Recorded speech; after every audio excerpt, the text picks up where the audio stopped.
Assalamu alaikum. Dear students, this is me Atiq Ahmad. Today we will study the second part of the human excretory system. During the previous lecture, we have started the human excretory system and we have studied the human excretory system part first.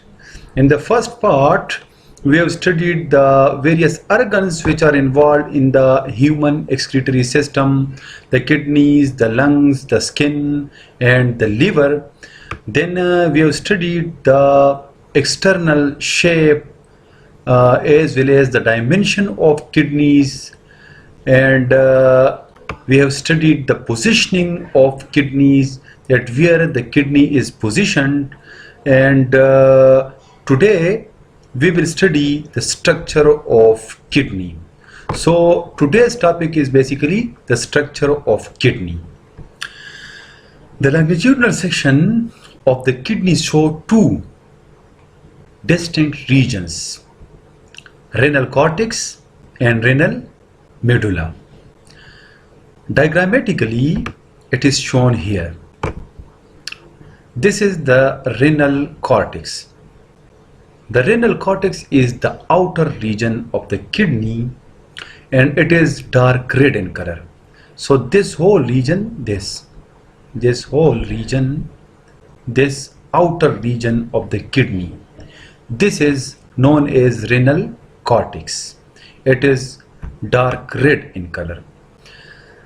The inner side of the kidney is known as renal medulla. This is the inner side.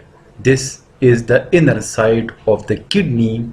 This whole is known as renal medulla. This is known as renal medulla. Here it is written renal medulla. So from here till here, this whole part is known as renal medulla. This is pale red in color and it consists of renal pyramids. These cone-shaped structure, these cone-shaped structure, pyramid-shaped structures, these are known as renal pyramids. In other words, kidney pyramids. So this is the internal structure of the kidney, and it is divided into two parts, the renal cortex and the renal medulla. Diagrammatically, we have discussed those two, that renal cortex is the outermost region and it is dark red in color, while the inner region is known as renal medulla, and renal medulla consists of various cone-shaped structures which are known as renal pyramids. Now these renal pyramids, these are various renal pyramids. They all opens, or in other words projects, in this funnel shaped area. This funnel shaped area is known as renal pelvis. This is renal pelvis. These all pyramids, these renal pyramids, they all open here in this region. This is a funnel shaped region and this is known as renal pelvis. This renal pelvis then leads to ureter. So we will move toward the ureter. There are two ureters per two kidneys. As there are two kidneys, right kidney and left kidney, so there are one ureter per kidney and a total of two ureters per two kidneys. The ureter, diagrammatically, we will observe it here. These are the two kidneys and these are the two ureters. This is one ureter from this kidney and this is another ureter, this one, from this second kidney. So these two kidneys have two long tubes, two ureters, one ureter and the other ureter. So these are the two ureters. Now these ureters, these are narrow, muscular and tubular. They are narrow, they have a narrow diameter and they are muscular. They have the capability of contraction and relaxation. Their walls are muscular. Their walls have muscles. So they are muscular and tubular structure. As we have seen in the diagram, these are tube-like structure and they are around 28 centimeter long, which begin as the funnel-shaped renal pelvis. We have already discussed here in this diagram. Yes, these all renal pyramids basically open in this region, the broad region, the funnel shaped region. This is the renal pelvis. This renal pelvis then lead to this ureter, and there is one ureter per one kidney, and there will be another ureter from another kidney. So there are two ureters. So the ureter extends downward parallel to the vertebral column to join the urinary bladder. Now diagrammatically it is shown here. These are the two kidneys, one kidney, another kidney. These are the ureters, this, and from here these are the ureter. These are the ureters. Similarly here these are the two ureters. Now in the center there is a backbone, which is not shown here, but there is backbone, so they both run parallel to that backbone.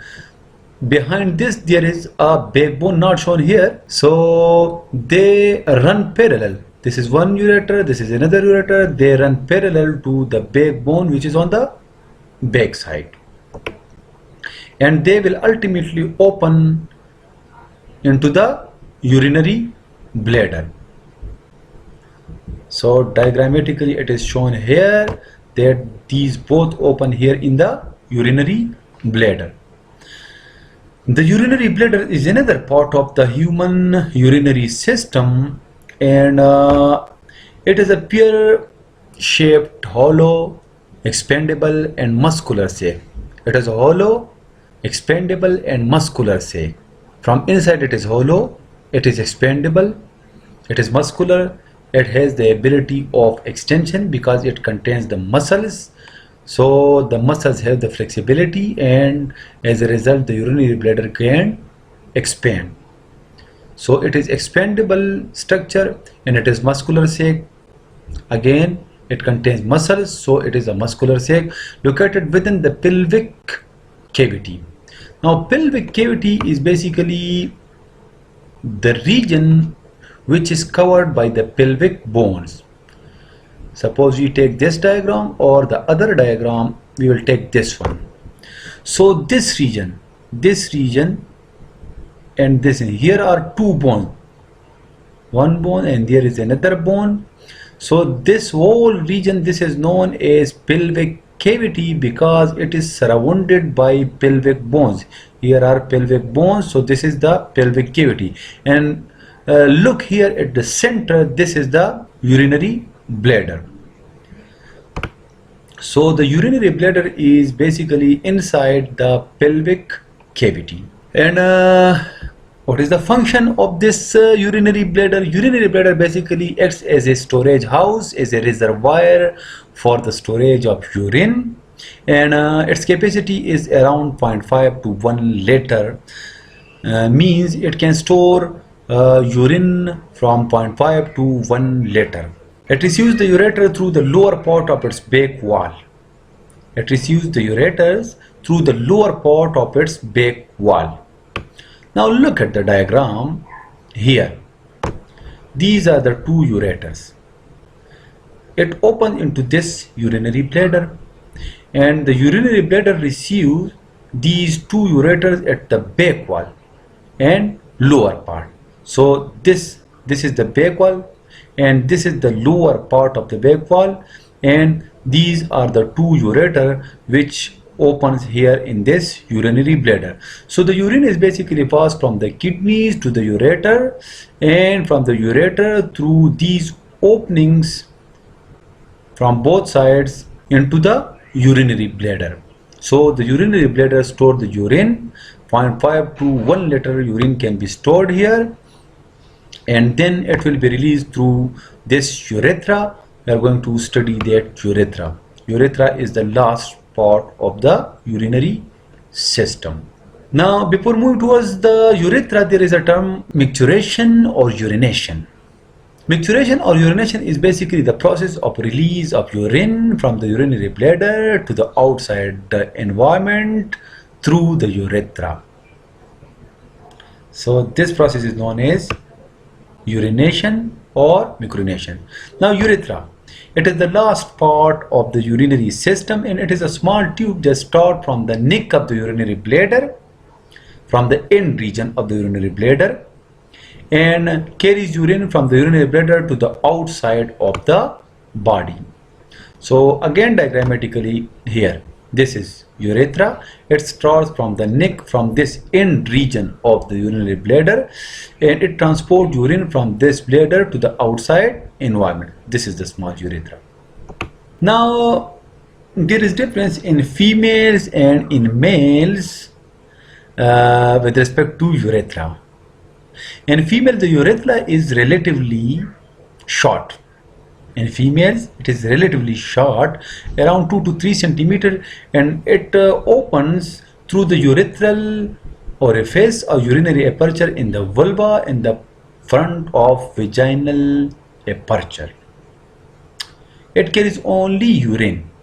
In females, there is a short urethra which opens in front of the urinary aperture into a small region which is called vulva, and the urine is passed through this urethra to the outside environment. So in females, the urethra is used only for the passage of urine, while in male the case is different. In male, the urethra is comparatively long. It is 20 centimeter long. It passes through the penis and open at the tip of the penis by a urinogenital aperture. In males, it is around 20 centimeter long, and it passes through the penis and open at the tip by a urinary aperture. It transports both urine as well as the semen, the spermatic fluid. So remember for MCQ that in females the urethra is only used for the transport of urine, while in males the urethra is used for the transport of both urine and spermatic fluid or sperm. This is the end of today's lecture. Inshallah, see you with a new lecture next time. Take care. Allah Hafiz.